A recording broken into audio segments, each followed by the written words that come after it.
Chapter 6. The noun. Gender. You know that living beings are of either the male or the female sex. Now compare the words in the following pairs. Boy, girl, lion, lioness, hero, heroine, cock sparrow, hen sparrow. What do you notice? The first word of each pair is the name of a male animal. The second word of each pair is the name of a female animal. A noun that denotes a male animal is said to be of the masculine gender. Gender comes from Latin genus, kind or sort. A noun that denotes a female animal is said to be of the feminine gender. A noun that denotes either a male or a female is said to be of the common gender, as parent, child, friend, pupil, servant, thief, relation, enemy, cousin, person, orphan, student, baby, monarch, neighbor, infant.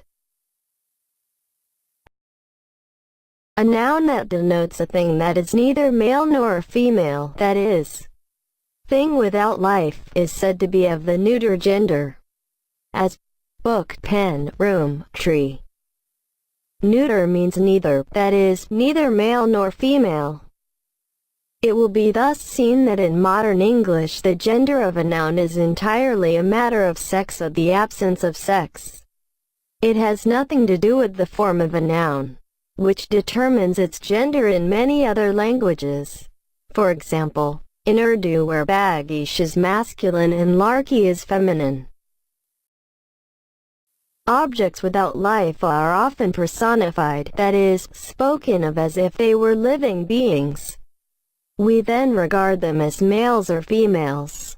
The masculine gender is often applied to objects remarkable for strength and violence, as the sun, summer, winter, time, death. The sun sheds his beams on rich and poor alike. The feminine gender is sometimes applied to objects remarkable for beauty, gentleness, and gracefulness, as the moon, the earth, spring, autumn, nature, liberty, justice, mercy, peace, hope, charity. The moon has hidden her face behind a cloud. Spring has spread her mantle of green over the earth.